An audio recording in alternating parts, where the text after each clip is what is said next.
Good afternoon. My name is Ada Umenwaliri, and I'm the Associate Director of the African Studies Center at the University of North Carolina at Chapel Hill. Thank you so much for joining us.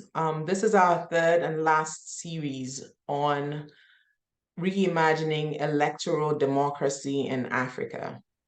Today's talk, which is also our last talk, will focus on civic participation and engagement in elections in Africa. If you missed the first and the second panels on democratic resilience and the elections process, you can find a recording on our YouTube channel, UNC Africa, one word, and it's on YouTube. Today's session is also being recorded, and we will upload the video on the same YouTube channel. If you have questions during the conversation, there's a Q&A box at the bottom of your screen. Just send your questions and we will try to get to the questions as soon as possible, if possible. Our conversation this afternoon, with the valuable insights from our two experts on this call, we will examine the role of civil society and the media in enhancing transparency and accountability in electoral processes and supporting democracy and the respect for the rule of law in Africa. So let's get to meet our two experts. Aisha Dabo is an international development professional with expertise in civic tech, media, women's and children's rights, cybersecurity, and branding. She's a firm believer and expert in promoting participatory democracy, transparency, fundamental freedoms, and access to information. Aisha is a co-founder and coordinator of AfricTivistes, a Pan-African organization that unites change agents and makers to advance democratic values, human rights, and good governance on the continent using digital tools and technologies. AfricTivistes has over 400 members from 40 African countries and Haiti. Aisha serves on several boards, including AfricTivistes, the West African Participatory and Citizen think tank WATI, the International Coalition for the Renewal of Democracy, the social enterprise Kitamba, which empowers women and girls, Democracy Watch News, which is based in the US, the Fact Check Center in the Gambia, and she's also on the advisory board of Oxfam Intermon's Technology and Human Rights Program. Aisha holds a journalism degree from Sheikh Anta Diop University in Senegal, a Bachelor's of Arts degree in French and English languages and literatures from the University of the Gambia, and a Master of Arts degree in literature from the University of Limoges in France. Thank you, Aisha, for joining us. Henry Muguzi is a seasoned expert on democracy, elections, and political financing in Africa. He heads the Secretariat for the African Election Observers Network, which coordinates citizen observers, regional networks of Western, Eastern, and Southern Africa for democratic renewal of the continent. Henry Muguzi doubles as the founding executive director for Alliance for Finance Monitoring, the Pan-African political finance watchdog. He's an international election observer that has been a part of several election observer missions across the world. He holds a master's degree in public administration and public administration and management, and a bachelor's degree in political science. Thank you, Ada. A pleasure for me to be here, and thank you for having me. Thank you for joining us. So the goal of this series is to provide a timely platform for us to have a generative discussion and analysis of democracy in Africa. We want to be able to interrogate and engage in conversations focused on what is happening to democracy in Africa. And if you've been paying attention to the news, you would have heard or seen reports of coups happening in several countries, and they're happening back to back. You can also see efforts to change constitutions, to extend tenure, and also change people usurping the rule of law. So the political temperature on the continent is very hot right now, which is why this conversation is happening here, but also happening widely all over the country, all over the continent and globally. So I'm going to start this conversation, and I'll ask our experts to respond to one question, and Aisha is going to go first and Henry would go second.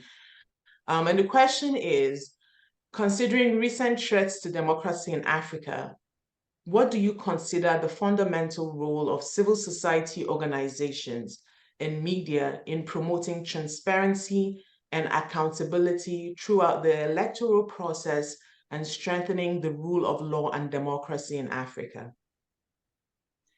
Thank you, Ada. As you said, we are going through, I like to call it the second independence phase. If you look at history, before the 60s, actually, the hypes, and after the 60s, and even the coups that happened, people wanted change. And this is another phase, actually, that the continent is going through, because the systems that have been put in place and that we all agreed on democracy is not giving what is expected, not because the system is not the right one, but just because it's not being implemented as it should. And the role media and civil society plays, of course, is very important and continues to be. Despite the challenges, actually, we continue to see many of them shrinking civic space, shrinking media space, lack of resources. So, and even laws being passed to make sure that civil society and media are not able to operate as they should. So this makes the work more difficult than it should, but basically it stays the same. So I would like to mention, when it comes to elections, and it's unfortunate, actually, most problems we have or crises we have on the continent are related to elections, and this has to do with the executive power. For CSOs, it will just go back to monitoring elections, monitoring the whole election process, the whole electoral cycle, also identifying irregularities, reporting them. And there's a big component, which is voter education. Of course, voters have to know their rights, but also their responsibilities. And also you have civic engagement and voter turnout. And of course, this means that they should be beforehand advocacy for good electoral laws to be passed, so that there will be a fair and level playing field for everyone. And apart from that, also another thing that civil society does and will continue to do is promote civic participation and democratic dialogue, especially when you have tension between ruling parties and the opposition, and also where citizen voices are not heard, where permits for peaceful protests are being banned, blanket ban or rejected. And continue to defend basic human rights and freedom of assembly, freedom of expression, freedom of the press, freedom of association. These are the main, not the only ones, but the main problems actually that we see these days. And there's also another point, which is promote good governance and transparency, because these regimes that try to do everything to make media and CSO work difficult also have bad governance that go with whatever they're doing. And the media also has a role to play in this. Of course, the media faces many challenges in Africa in terms of funding, specifically, and you end up having a polarized media or partisan media. And I mean, the citizens no longer know where or who they should rely on to get the factual information. So for the media, it's just going back to the drawing board and going back to reporting factual information and giving the right information so that the citizens actually can make the informed choices and decisions. And the media also has a role to play in terms of election, because they are somehow observers of the whole process during the whole electoral cycle, from the passing of laws to the registration process to the voting, you know, to the tallying, announcement of results. And also another thing is they have a big role to play in reporting on transparency and good governance, how contracts are given, where the money goes, you know, all these things should be tracked. So we understand that very well why these two big sectors of society are really, really targeted and undermined, and sometimes even manipulated, because there are challenges also that they face, and the work has just become worse than it was, and even dangerous, because some people lose their lives now more than before. Over. Thank you, Aisha. And I'd like to hear Henry's response as well to the question. And I know you're going to share your screen, Henry. Yes, let me share my screen, a couple of slides. Okay, so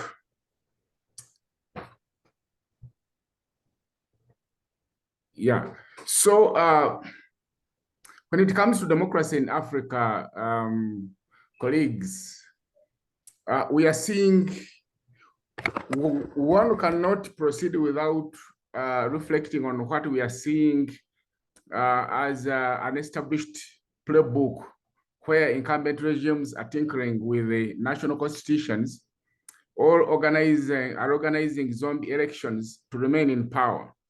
And because of that, we see that democracy has been abused left, right, and center. And every time and when democracy is abused, we are seeing that citizens are favoring violent political transitions, which is why in countries in West Africa where military coups have taken root, we see them coming on the streets and celebrating. But of course, this celebrating is ephemeral. But that said, we are seeing citizens, especially young people, again questioning the efficacy of democracy. Okay, because democracy has not responded to the biggest needs of young people, one of them being unemployment. They want jobs, they cannot find these. Young people are poor, are vulnerable, and are also restless. We are seeing a shift from the earlier ritualistic, pretentious elections to almost what you can call bare knuckle elections, where there's no longer any pretense that there is free and fair elections. If you look at what happened in Zimbabwe in the recent election, it's akin to what happened in Sierra Leone. It's also akin to what happened in Uganda earlier in 2021, where the internet is shut down, the citizen observers are arrested, and everything that is being done is actually the antithesis of democracy. And so in circumstances like these, then you ask yourself, what should the role of civil society and media be? Now, of course, we know that it behooves on civil society and media as well to promote and protect democracy. And they can do this in multiple ways. And one of the ways I signpost here is engaging in long-term monitoring, documenting, and creating knowledge, and using that knowledge to educate the citizens, because there is a lot of apathy now creeping in, because democracy simply has not worked. But also we have seen that in many countries, the things that determine and influence the outcome of elections are done way before the election itself. And therefore, it does make sense for the civil society that is on the ground, but also the media, to monitor and document these and be able to bring them to the attention of not only the electors, but also the international community. Okay, we think that is a role that comes in handy. But also, as we have heard from one of the autocrats that was removed from power, of all, when he had an opportunity to make a call, he asked for noise, make some noise. So now we have learned that noise works. So civil society and the media can use the platforms they have to make some noise on democracy. Because the voices on the streets, we hear them. We hear them from Zimbabwe. We hear them from Madagascar, Mauritius. We hear them from Uganda, Cameroon. We are hearing them from, say, Sierra Leone. We are hearing them from the countries where the military coups have taken place. The voices are that there is need for citizens to redeem themselves, for redemption, do something about the people that have held the power for so long and have made national governments their own personal property. That is a property they can easily hand over from father to son. As we saw it in Togo, we saw it in Gabon, we are seeing it in Uganda, we are seeing it in the Comoros, because the first son of the president is being touted as a possible successor. We are seeing it in Zimbabwe. The son of Mnangagwa, when he was picking his cabinet, he picked one of his sons. So this kind of dynasty politics is something we need to make noise over, so that those that are intending to carry on with it can lose appetite for it. But also it is important to rebuild the resilience of citizen observers, because when we speak citizens, we are talking about organized citizen society, citizens and civil society in particular. But the citizen observers and their organizations have been targeted. They were arrested recently, arrested and detained in Zimbabwe. They were about to be arrested in Sierra Leone until we airlifted them from there. They were arrested and detained in Uganda. So we are seeing a common thread running through. And therefore, it's important to make sure that efforts are made to build the resilience of citizen observers to survive and thrive under authoritarian repression. It's important to rebuttal the narratives of the autocratic leaders, because the common narrative everywhere has been that when you demand for free, fair elections, when you criticize an election as not having fallen short of the international standards, when you demand for accountability and transparency, they often say that you are representing voices of foreigners. We want to, and unfortunately, the citizens sometimes believe, because the autocrats control the media platforms. And therefore, it's important to challenge those narratives and rebuttal them, so that the citizens can understand that the civil society organizations and the media that are trying to bring out the wrong things committed and the things that are undermining democracy are not doing so because they are doing it for anybody else. They're just being good citizens. We need to engage as well as in high-level discussions with serial offenders against democracy. These are political parties that have overstayed in power. They've been the same political parties that received the reins of power at independence or shortly after. They've been stuck there ever since.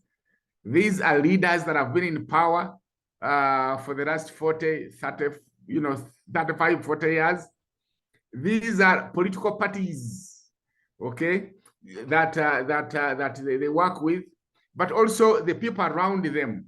It's important, the institutions they use, they have turned and instrumentalized against democracy. We need to speak to these, engage in discussion, because sometimes dialogue works.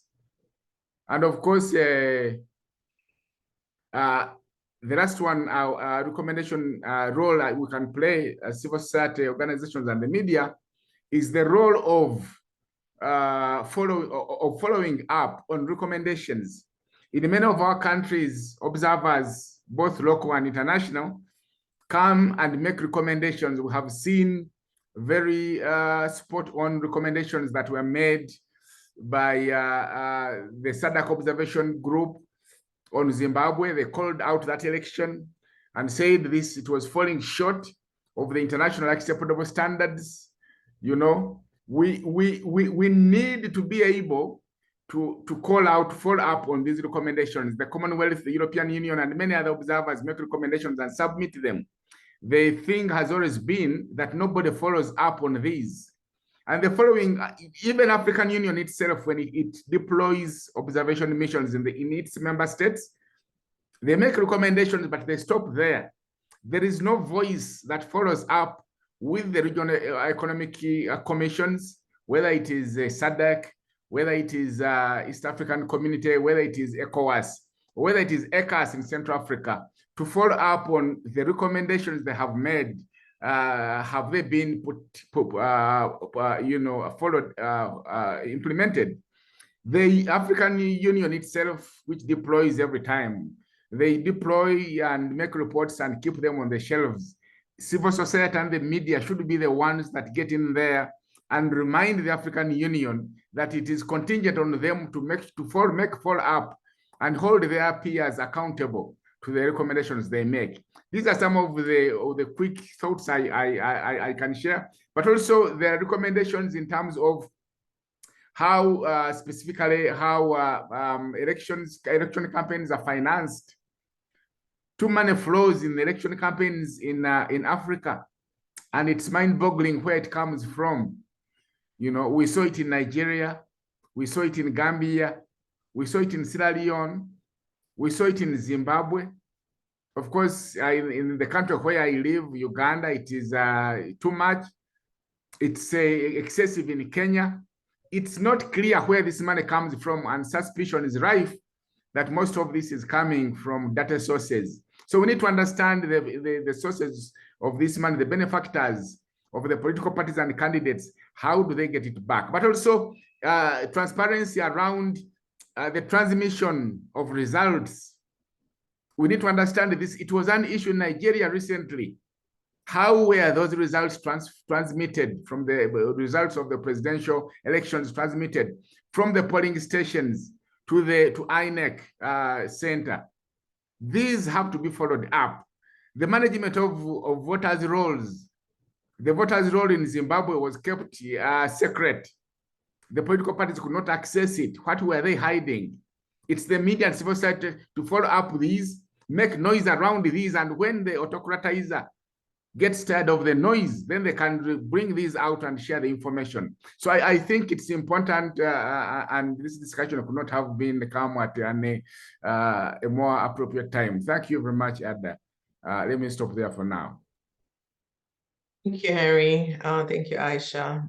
It's very clear what the role of civil society is in a space where, you know, that there is a constant threats to suppress the voice of the people, and the shrinkage that we're seeing in the civic space.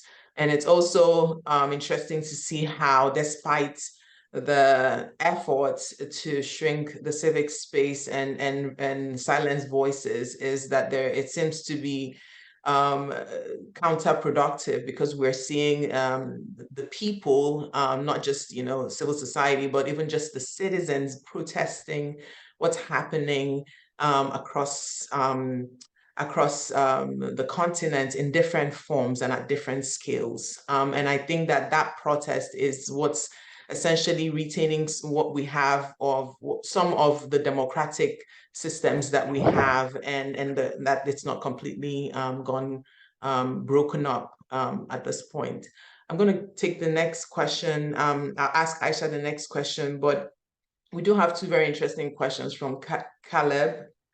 It's also very interesting that he mentions the tribal politics. And I would also put a link to a paper, an article that I wrote about tribal politics leading up to the Nigerian election, or after the Nigerian election, and how just the fragmentalization in the country played a role in how people voted and how people protested using social media spaces.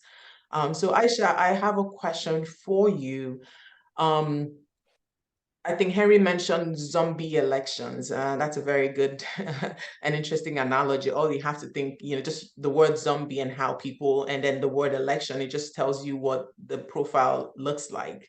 But in the context of growing authoritarianism and non-democratic leadership in Africa, what actions and strategies can empower marginalized groups, women and youth specifically, to engage in a productive way in the electoral process, and not just to engage, but also that their engagement is meaningful and that it's also impactful?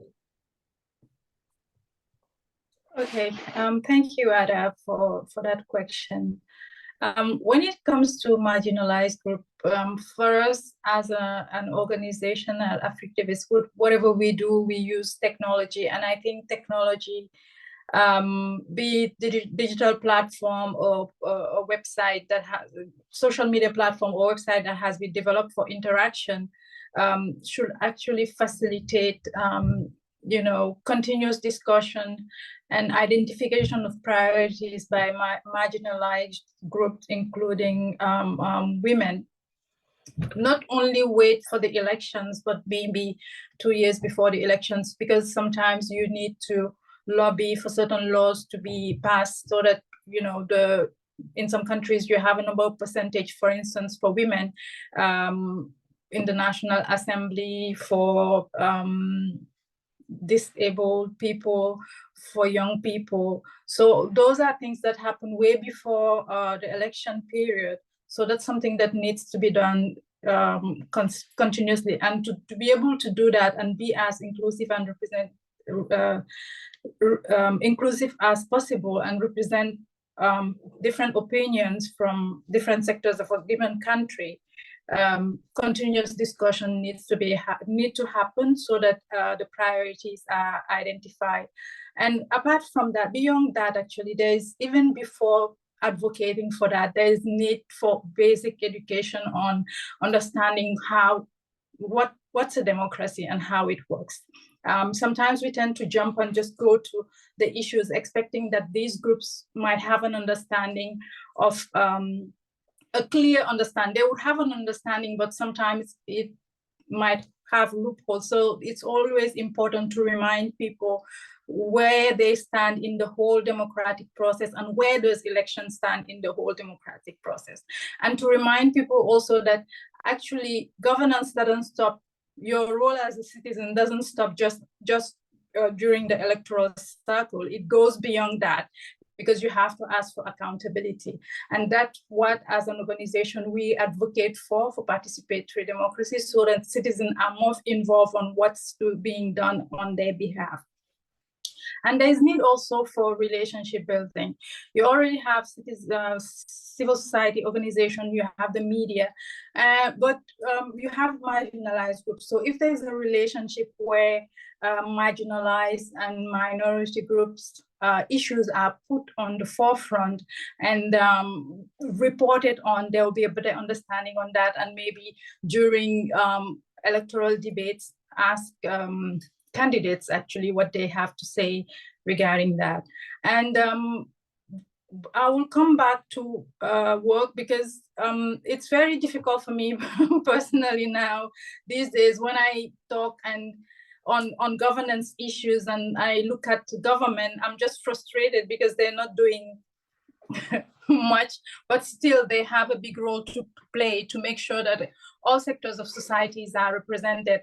And also not that actually will happen when they pass appropriate laws, that in which they have the inputs of those marginalized groups and they're represented as they should. So each country has its reality, so they decide on how they want to go about it.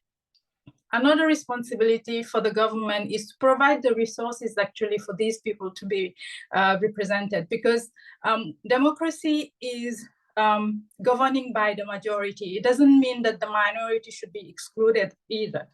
they should be taken into account, even though the majority takes the vote, but still these issues should be taken into account, and providing resources is very important. And another very, very important role that governments should need to play is providing a safe environment actually for elections to happen.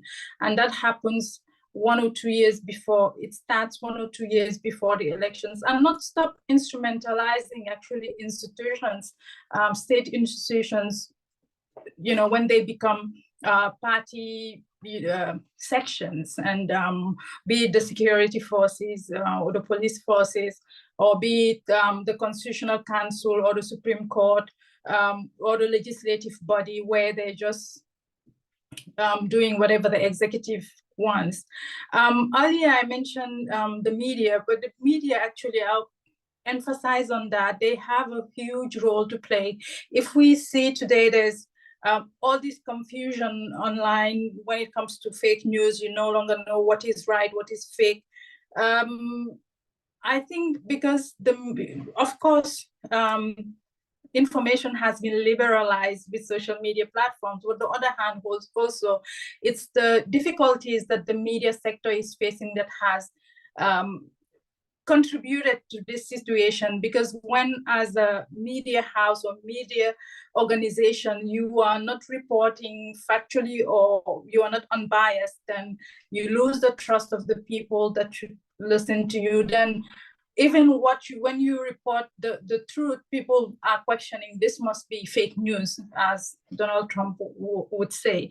So if the media comes back to its initial role, I think that would help. It won't solve the problem, because I mean, around the world, but specifically in Africa, we've seen that during pre-election period, there are a lot of fabricated information.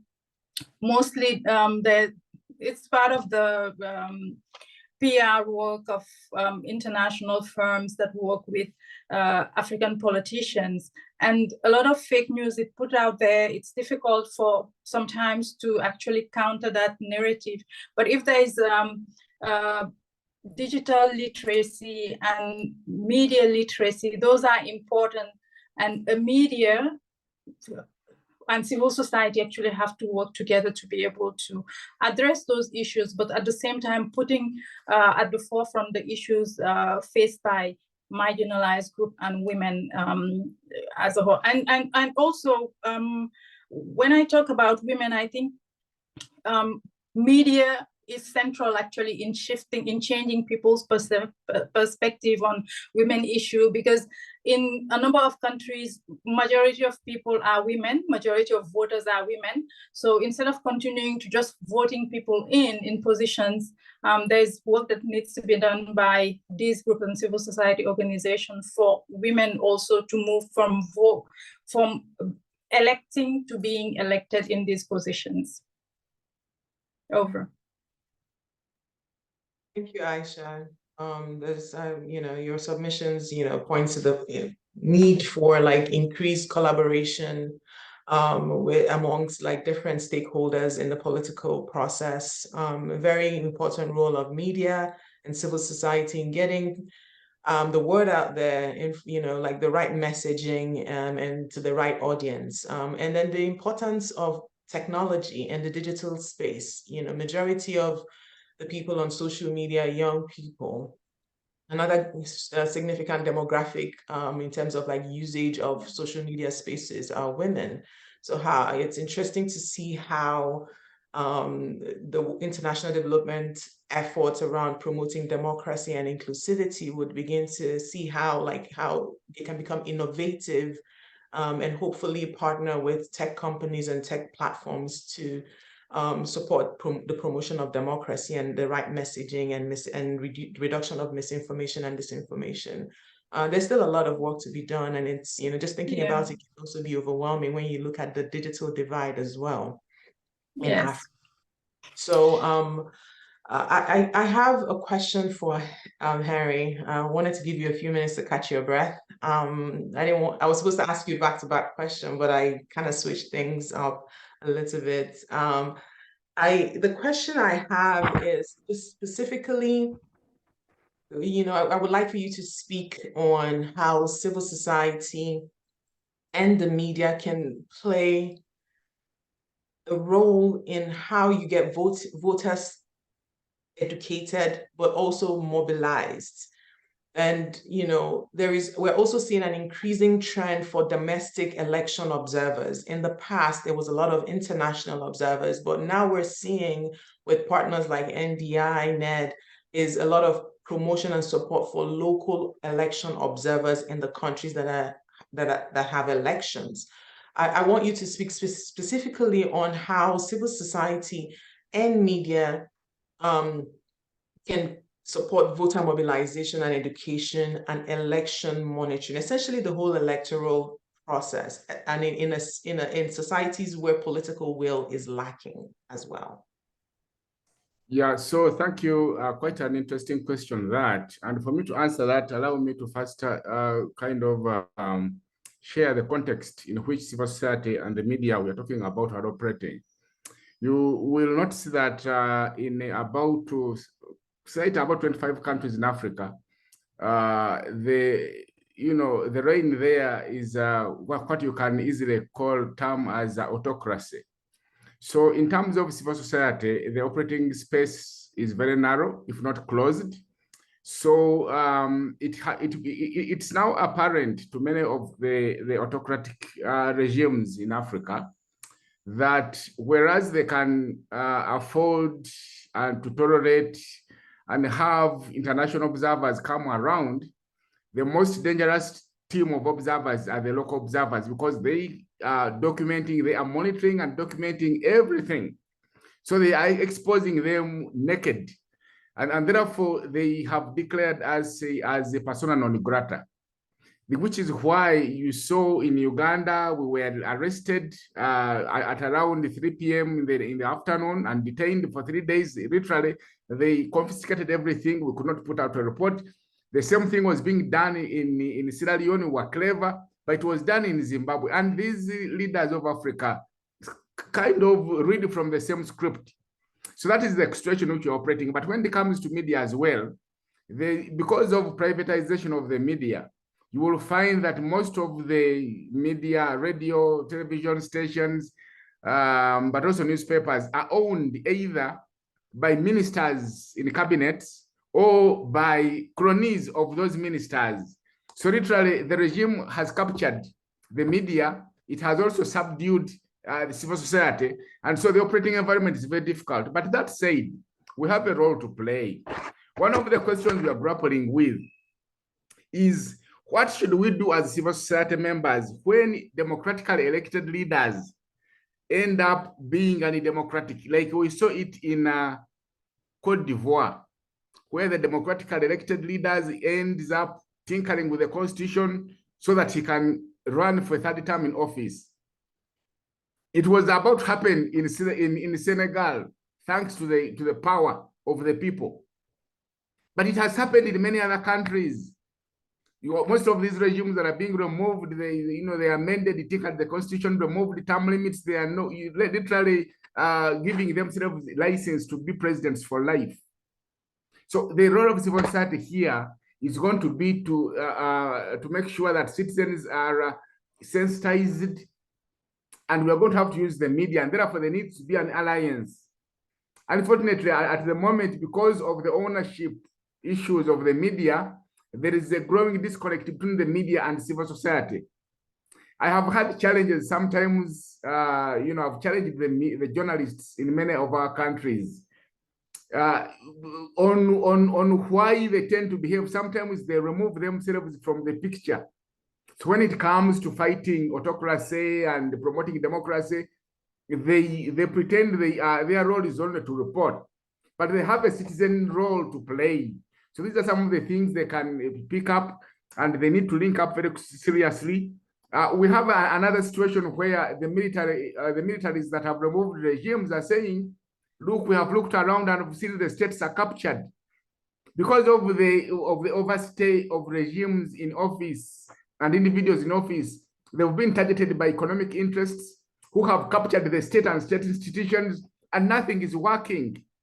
The police has been instrumentalized against citizens and civil society organizations.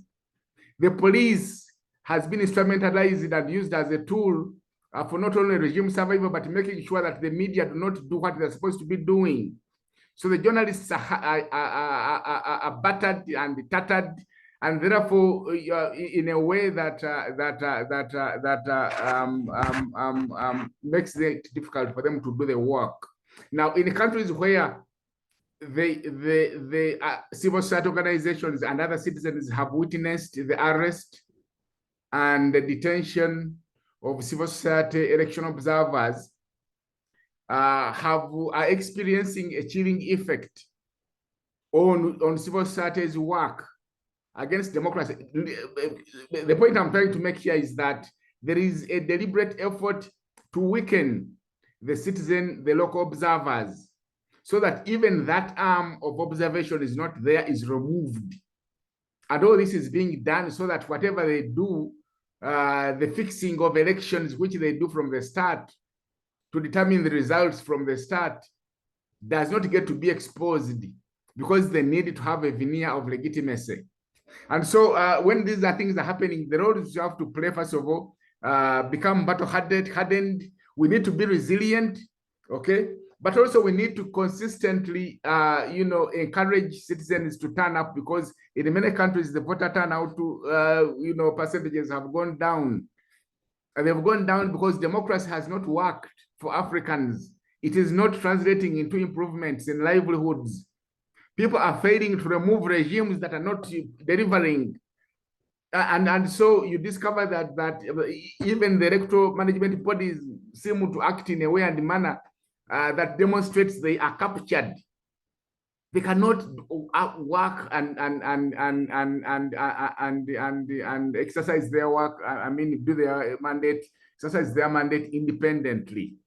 So I think it goes back to, we have to continue steadfast to learn how to survive, encourage each other. I think now more than ever, we need to be bonding. We need to build unity between civil society and the media, because those two entities are being targeted deliberately, so that we can support each other, encourage each other, but also come out with more innovative ways of making sure that we make noise, expose, document, and expose the flaws without necessarily putting ourselves in harm's way.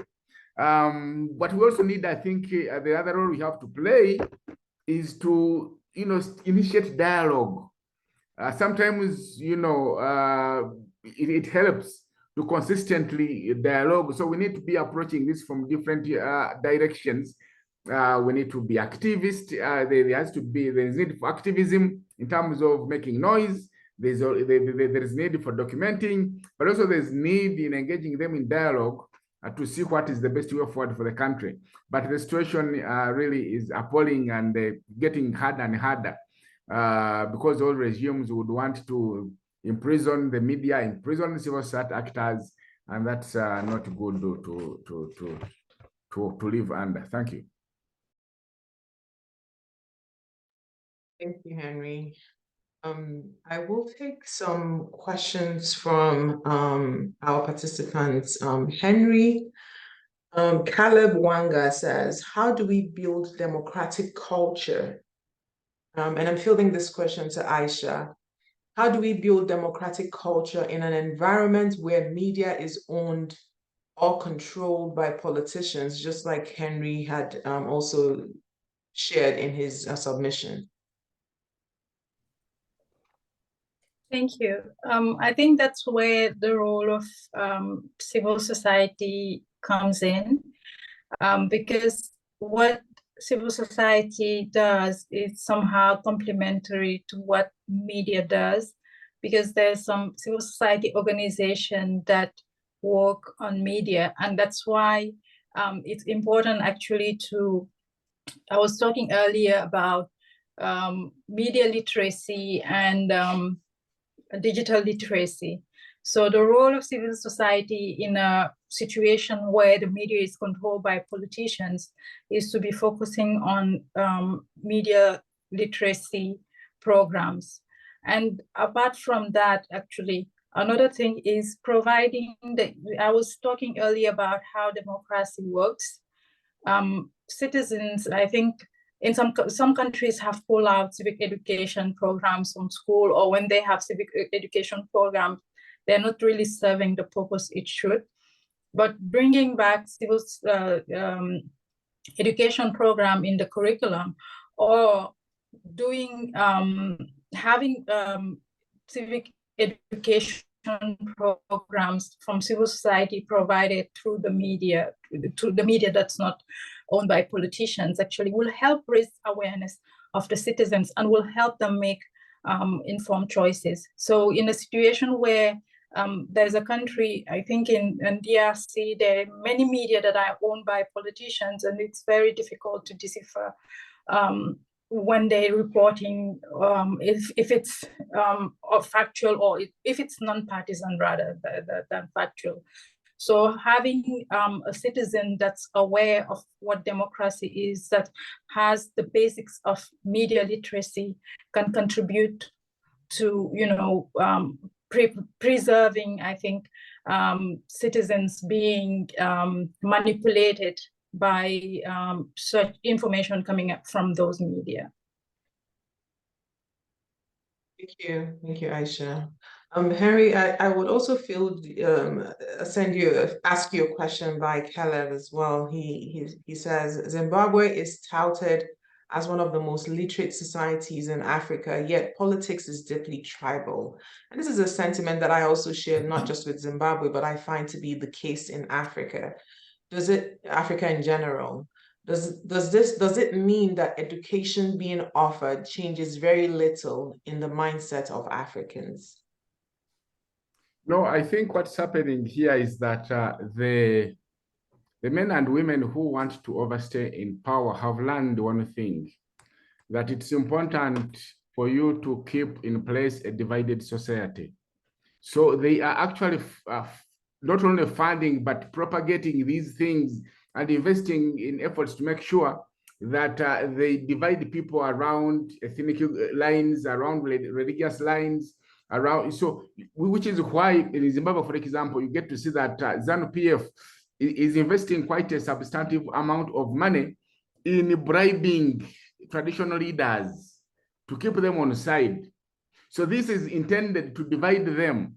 And therefore, when this happens, then the people are left with no choice. But the other one is most of the leaders we have in Africa feel more secure by surrounding themselves with their own kin. It boils down to the insecurity. Now, it is also true that when someone is born, they belong to an ethnic group. So this is an identity that you cannot, do away with. But it is also an identity that you can address.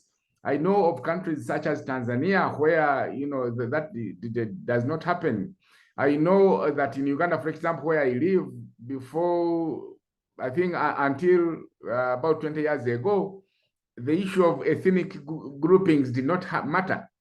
But now, because the leader wants to entrench himself in power, then he, manipulates those, groupings and funds the divisions. And so today we have the ethnic sentiments reigning high. So it's true that we belong to ethnic groups, and that is a fact we can't do away with. But it's also that the leaders are weaponizing these, are profiting these. Are profiting from these in order to make sure that the citizens are divided along those lines, and they do so by making sure that even when they're doing appointments to offices in public office, public institutions, they do that. I should also mention the fact that in some countries, religious leaders have also been co-opted. So co-optation seems to be a tool that is working very well, because if we have learned that if you want to stay in your office for a long time, It's important you have a divided society. The colonialists who were here did the same. They divided us along those lines. And therefore, they have only learned and picked that which worked in the past and using it. But we are alive and awake to that reality as the peoples of Africa. And us as the elite, we are saying, look, this has to stop. But of course, sometimes you need to use those ethnic groupings, backgrounds as a point of mobilization. Sometimes it is easier to mobilize around those lines. So when you have an autocratic leader, an authoritarian leader in place that is, making life difficult for everyone, then you want to find the easiest rallying point, and the ethnic groupings, ethnic, commonalities then become an easy point to mobilize. But we are alive and awake to this reality. And it's not that education has not been able to remove this, because education does not teach you to forget who you are. It's important we know who we are. We see our brothers in the global north. They also know who they are, because the German will say, I'm German, and I'm a French will remain French. And so these you cannot take away from people. But we don't want even to imagine that this is going to become one of the barriers for us to democratize. And besides, you remember, we are now speaking about Africa as one country, because we are saying break the boundaries. And more citizens, local people in Africa are beginning to appreciate. Previously, it used to be a campaign and an idea shared mostly by political leaders. Today, local people are saying we need to break these boundaries. We need to break the borders. We need one Africa which has one monetary currency. Why should I need a visa to travel to South Africa? Why should I need a visa to travel to Senegal when I'm in the same country? So I think we are alive to this as the African elite. We don't want to blow it out of proportion to imagine that it is becoming a problem. It isn't. Back to you, Ada. Thank you, Henry. And you somehow answered Perry Aritua's question on how we can deal with the problem of elites, and their role in sustaining the politics of Africa, essentially, supporting and financing these autocrats and pushing their own personal agenda, which is representative of minority. So Perry is saying how we can deal with the problem of elites in Africa. So the elite are really a problem. The elite are the ones that have made sure that political parties do not function as they should. They have captured political parties and diverted them from serving public interests. The political parties, many of them we have in Africa, are serving private interests and are serving as vehicles of personal enrichment. So to that extent, the elite are a problem. The elite in the military are the ones that we are seeing are developing, a lot of appetite for power. And when they come to power, they don't go. Okay, today everybody that has taken over the coup-mongers in West Africa and now Gabon have promised to return to civilian rule, but they've not given us a date. So we don't know whether they are saying 2 years or 20 years or 10 years or 5. We don't have a timeline. But also, when you look in hindsight, the other military men that took power, whether it was General Museveni in Uganda, he's now, I think, 39 years. Whether it is General Kagame in Rwanda, I think he's now 25 years. Whether it is what is it called? Azali Assoumani in Comoros, he's been there since 1999. Whether it was Teodoro Obiang Nguema of Equatorial Guinea, he's still there. So the appetite of these military elite that have taken over power is also disturbing, but also the elite that are managing institutions, because they're the ones that are propagating all this corruption that is defrauding Africa and keeping us, underdeveloped. So the elite are the problem. The thing is that we know we are also alive and awake about this problem, and we have started, finding ways of how do we deal with them, because the problem is much more entrenched than it looks. And so I don't have answers now, but we recognize that it is a problem we have to deal with, the elite that seem to be serving selfish interests. Thank you, Ada, for affording me that time.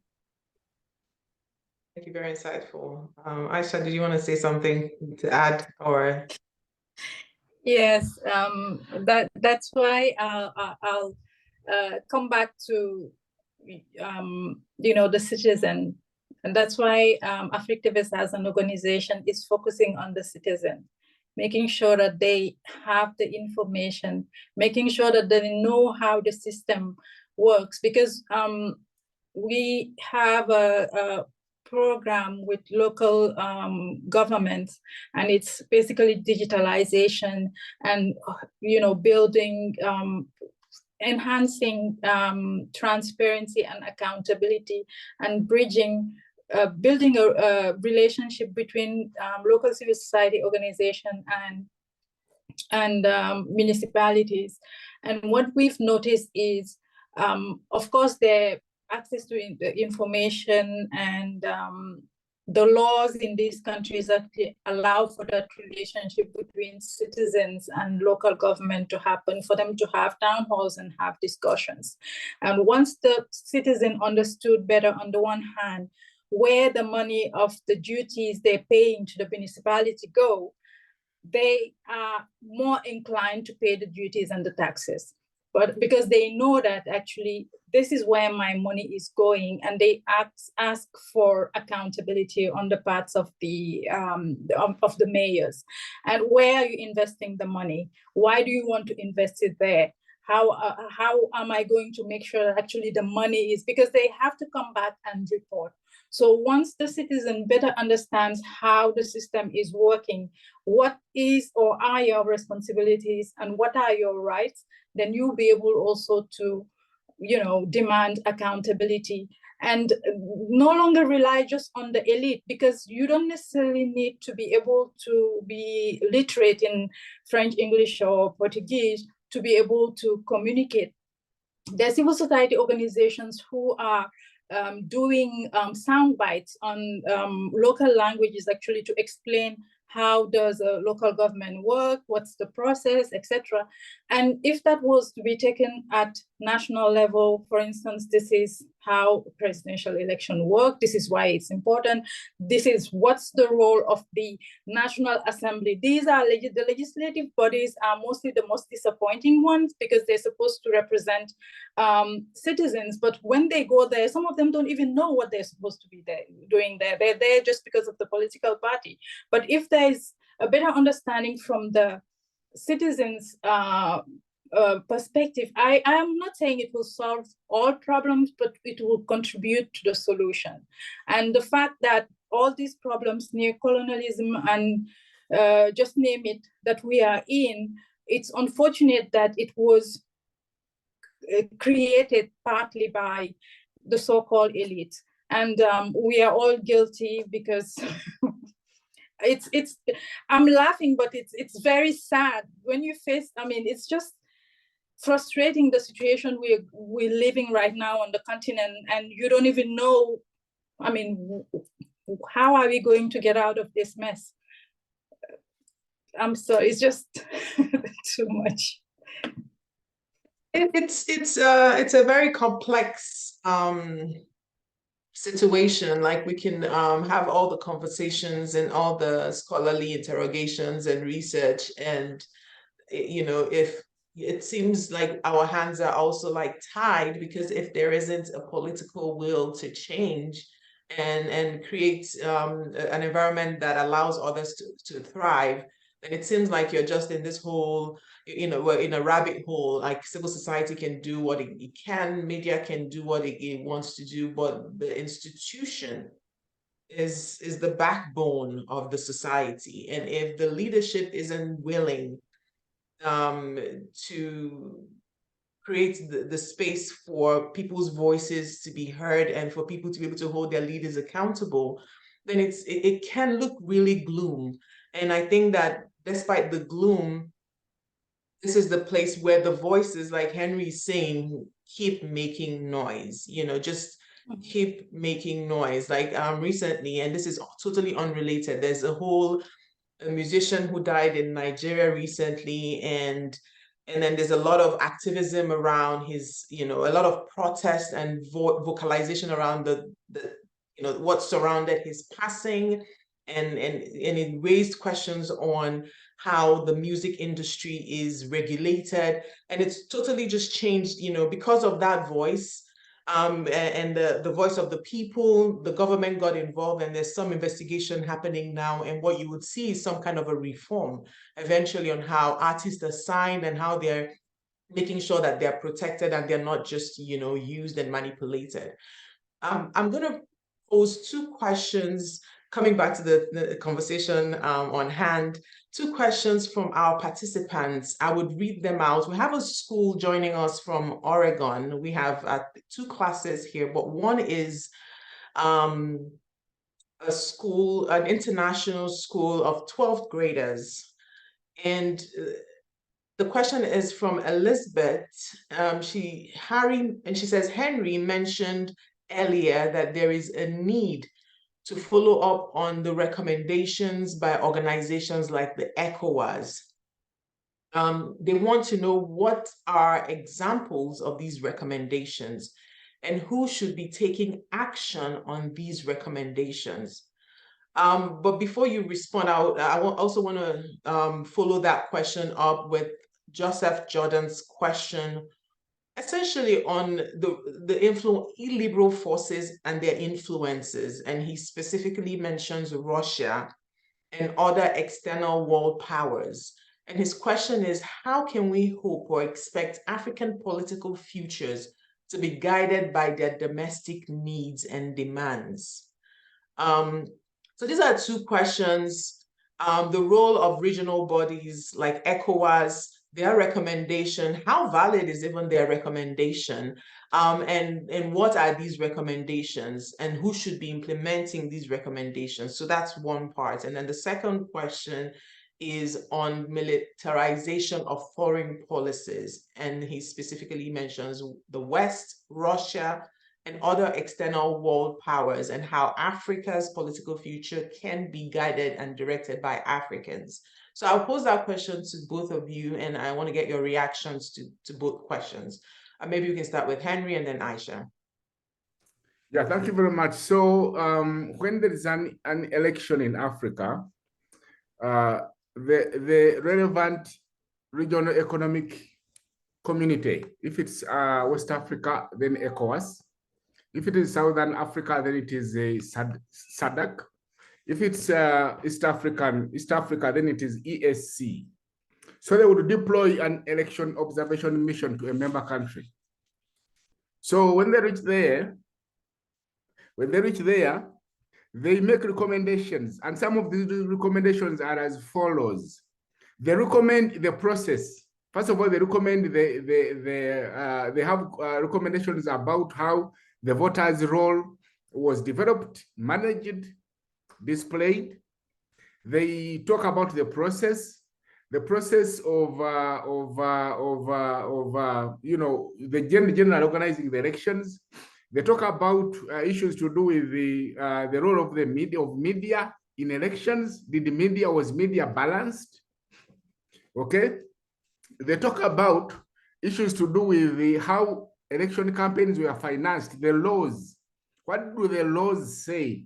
Do you have the necessary legal framework to guarantee that elections are going to be transparent? They are going to be, accountable. Okay.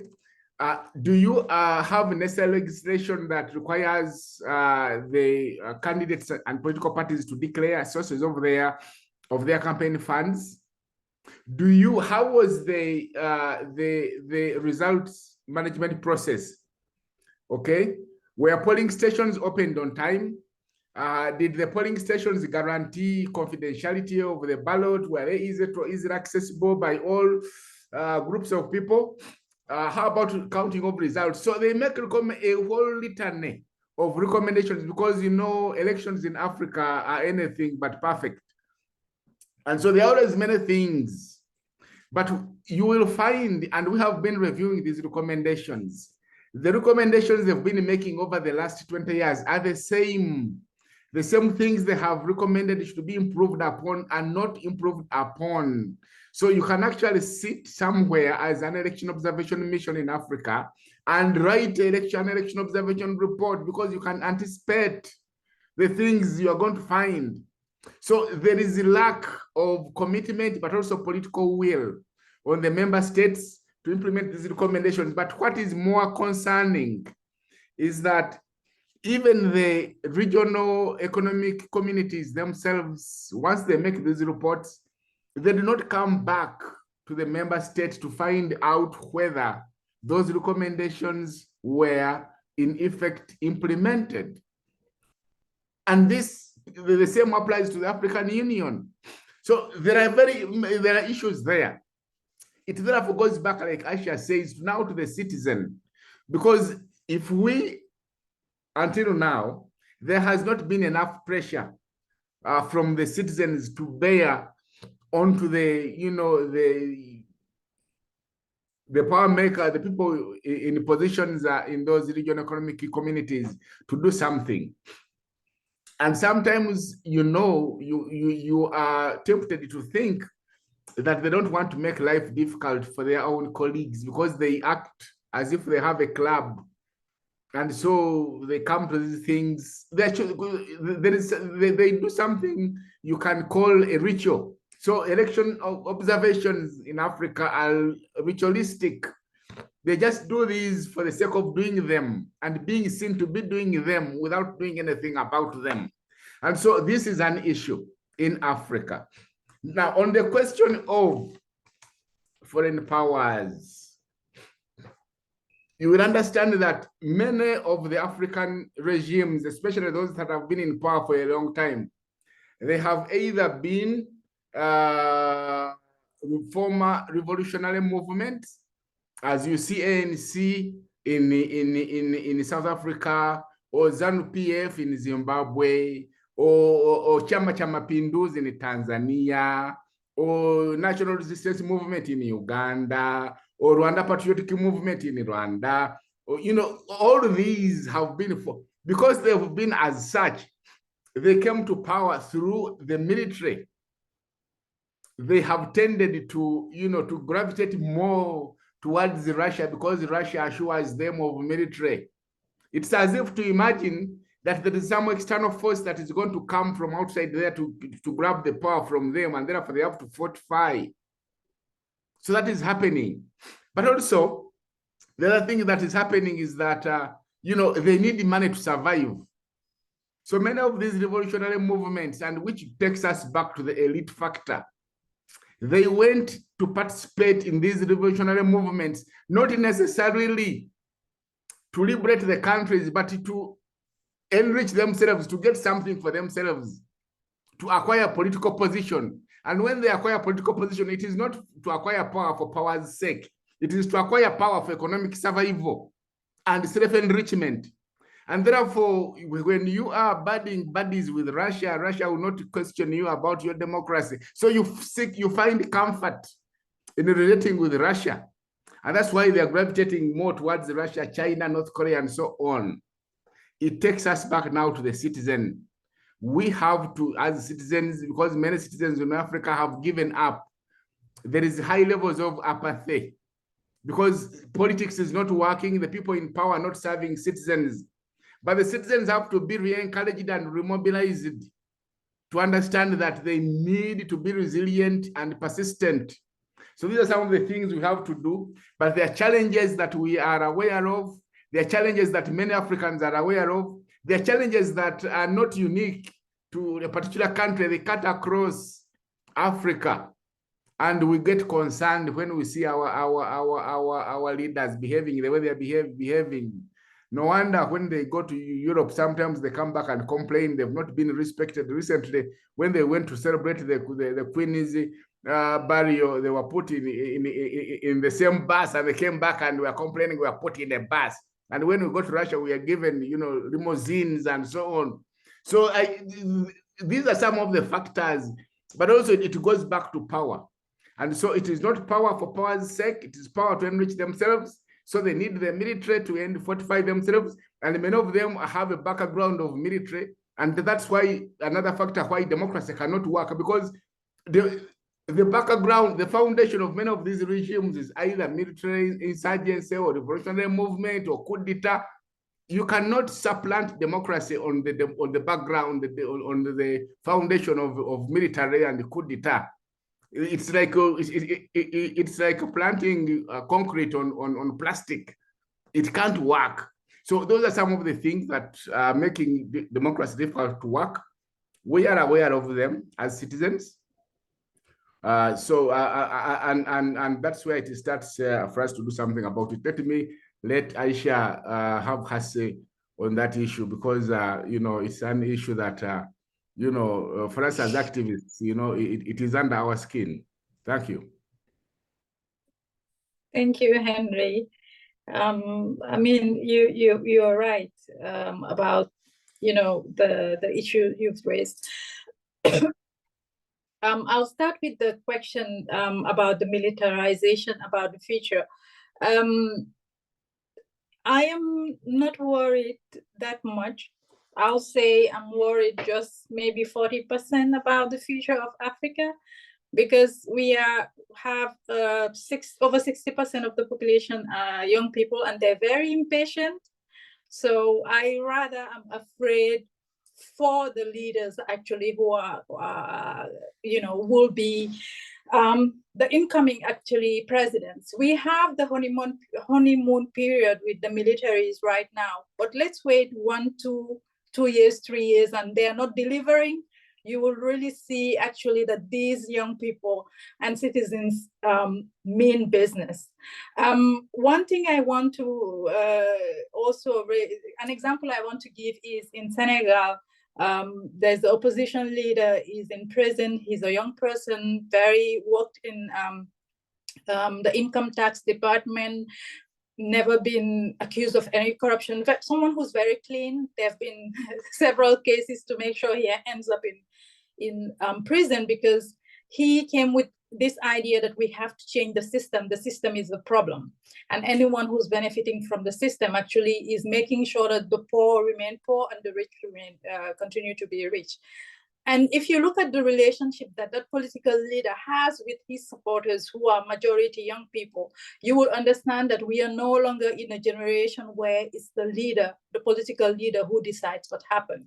When this political leader issues an opinion or gives an advice and they don't agree, they tell him point blank, actually, we don't agree with that and we will not do it because you are there for us. We are not here for you.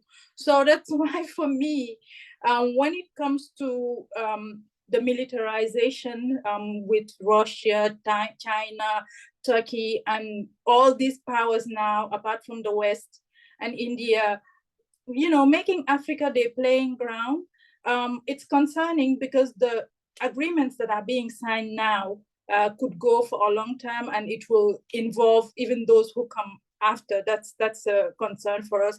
But one misconceptions I've heard and some people outside Africa tend to have is that Africa is looking to replace a master by a master, when that's not it, actually. That you have African leaders with their own interests, and you have the African people who are more moving towards Pan-Africanism and, removing the borders, etc., as Henry mentioned earlier. So there's a big, huge gap between what the people want and what the leaders want. You can sign whichever military agreement you think is good for you, but at some point, when the people do say they want change, you have no option than, doing what they say. Someone talked about diaspora voices. I've seen it in the comments. Diaspora plays a big role in Africa, especially when it's for countries with closed civic space. They rely mostly on the diaspora. I'll give the example of the Gambia in 2016. Actually, the change, even though the diaspora didn't vote, but the diaspora did most of the work, and those in the country just went on. It's important. It comes also with its negative side, because It could get violent sometimes. Recently, you have the hunger in New York, and I think yesterday or day before yesterday, there was a protest between pro-President Sall of Senegal and against President Sall, and there were clashes. So it can get nasty, but diaspora voice is very important because most people in the diaspora, actually the African diaspora, continue to send remittance, which contributes a lot to, how helping people or citizens in the country. And I am an advocate actually for diasporans actually to have a bigger say in what's happening in their country. Some countries decide deliberately that they don't want the diasporans to be able to vote in the presidential elections because they know they would lose, or they could have a huge impact on changing what's happening on the ground. But they have a bigger role to play on the continent. And I think the African Union is working on diaspora, African descendants diasporans and African national diasporans, and they're thinking of ways they can improve their role within that sphere.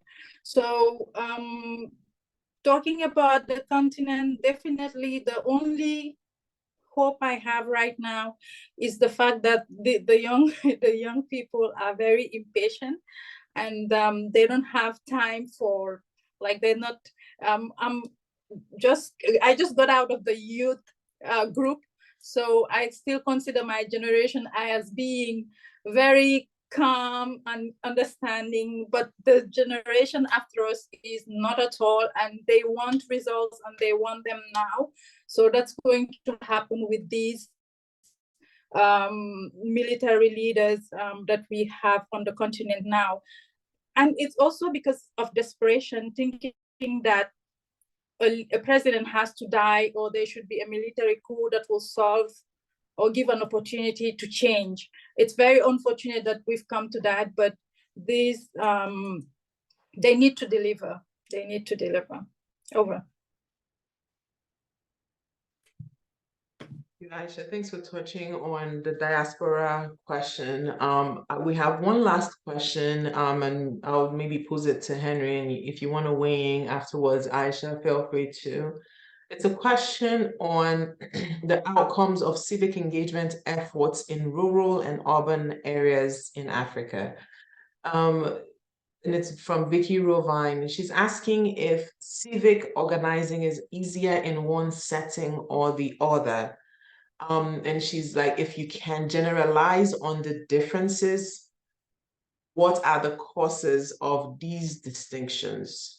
So it's rural versus urban, and how you can implement grassroots mobilization efforts. Yeah, so thank you, Ada, and thank you, Vicky Rovin, for that interesting question. So it's important to note that as we speak, the whole of Africa is going through a high rate of urbanization. It's not urbanization in the sense of mega cities and meta cities, but you see the former villages are transforming very quickly into trading centers. And therefore you have quite a number of young people that not necessarily go to do farming, but they're doing, they're making ends meet around those urban centers. And this has been helped a lot by the social media explosion that the continent is experiencing. And therefore, it has become easier. So in the olden, from time immemorial, it was always easier, civic engagement was always easier with populations around urban areas, because they are more exposed, more, understand issues a little bit more. They have access to radio and television and media and so on. But now, with the social media explosion, that has become easier. It was difficult with the rural people, because their understanding of things is really different. Because in many African societies, until about 15, 20 years ago, there are many of them that used to survive and live on what you can call a rain-fed economy. where as long as someone had a hole and there was rain, then they would go and have food and they would eat. But things have changed because the whole of Africa has undergone an epidemic of land grabbers. So there are quite a number of citizens who have either lost their land to land grabbers or they've sold it after their parents died. And so they've migrated and formed these urban centers. So as I speak today, it is very easy, quite easy to mobilize. So civic engagement becomes easier to do, which is why I agree with Aisha that we have a robust but also very energetic and fearless young population. They will not tolerate some of these things. But the other thing I need to mention is that because the regimes in power have realized that this is easy, so they have turned their guns onto the mobilizers, civil society organizations. They are making it very difficult for us to access funding. So they are turning off all the funding sources. They're making all life difficult and accusing the developed nations, the bilateral donors that used to, to fund civil society. In my own country, a European basket fund of 100 million was suspended just like that by General Museveni, and he refused to open it. It is now gone. Now, that was the only basket fund that was providing funding for civil society organizations working on democracy and governance and accountability. So as that is gone, then it becomes very difficult. You see, you cannot do civic engagement without resources. You need these because the countries we are dealing with in Africa are expansive. Africa is such a huge continent. And these countries are also wide in themselves. So to reach out to the ordinary people, you require resources. And because our people are still, quite economically, not so sound, they are not able to fundraise and sustain the works of civil society organizations. So that's the issue down there. And I hope I have tried to respond to it, to answer it. Maybe let me leave the rest for Aisha to complement. Back to you. Actually, before you respond, let me say that we have a few minutes left. When you respond, can you also end your response with a key takeaway from this session and what you think the immediate actions need to be? And when you're done, Henry, you could also speak, and as we conclude, your key takeaway from this conversation. Thank you, Ada. Regarding engagement, as Henry said about mobilization, it has improved a lot. And apart from, using Signal or WhatsApp to be able to help actually in mobilization, what we do is when we go to communities, communities actually already have spaces of discussion depending on groups, age groups. So we tap into those as well to take the message further. Or something we do as well is we look at those community mobilizers and provide them with the tools and information, and then they will go and share it with their communities, with their group, because once they understand actually the concept, they're in a better position to use the terms and concepts that their community will be able to understand. So I just wanted to add that aspect, that it's easier because we work with digital and and urbanization, but also the existing groups that are being used. And the only difference is, for instance, if you look at groups in the village, you will just have groups per neighborhoods in the capital or in an urban area. The village is more close-knit, so you can imagine that they almost know each other, where in an urban setting the bigger, it's a bigger group, so not everyone knows everyone.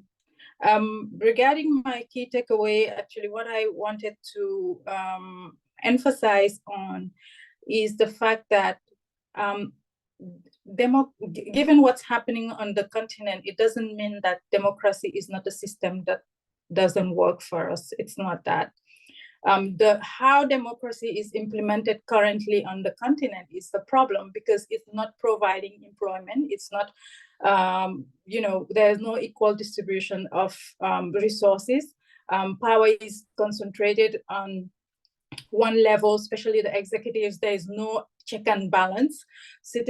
There's citizen apathy in some countries. So a more informed and engaged citizen will help actually get the kind of democracy we want on the continent. I still believe in democracy as a system. And it doesn't mean that I believe in one type of democracy copy-paste for all countries. Each country has their own specificities, and each country on the continent has to be able to define the type of democracy they want. And for democracy also to be implemented as it should, and with real separation of power, drastically reduce the powers that are given to the executive, because they're the one who create all this mess. So that's my key takeaway. Over.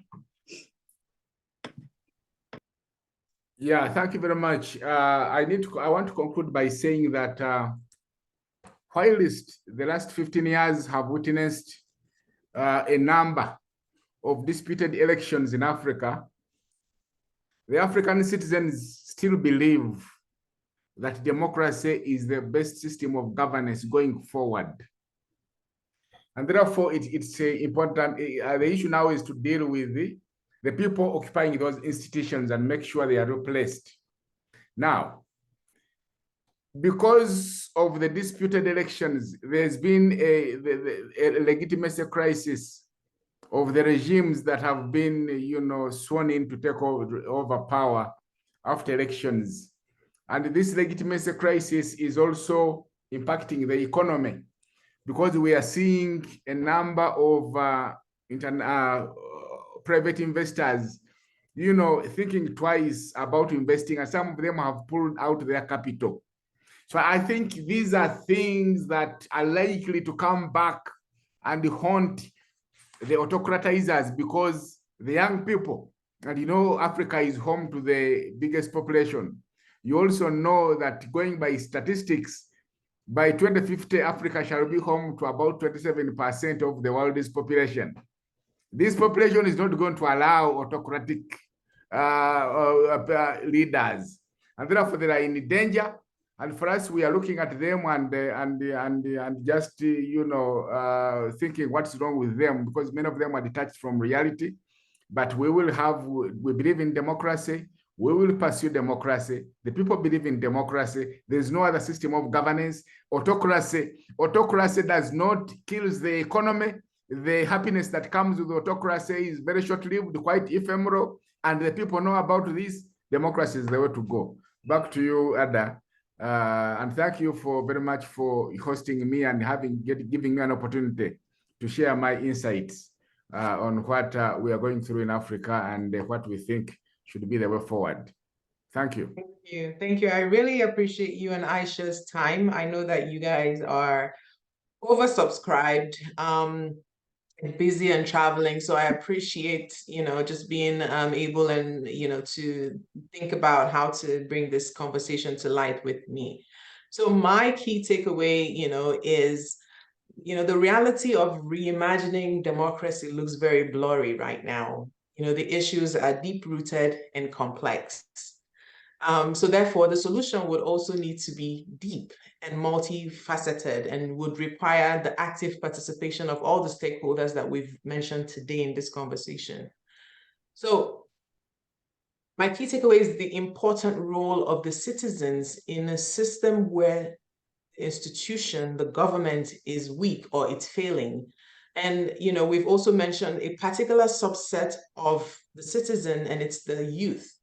And so the solution is, what are the ideas for how to continue to mobilize this voice to make it more coherent, compelling, and consistent? That's my key takeaway, in addition to all your very important takeaways. So we've come to the end of today's session and our series on democracy in Africa. I want to say a big thank you to our panelists and the African Studies Center team led by Dr. Vicky Rovine. I want to thank Laura Cox and Boholomonde Yapo, who work with me and are in the background. Thank you, everyone. I hope you all have a good evening and enjoy your trip. Aisha and Henry, I know it's nighttime for you, so I hope you all take care and see you soon as we continue this conversation about reforming democracy in Africa. Take care. Bye. Thank you. Bye. Bye.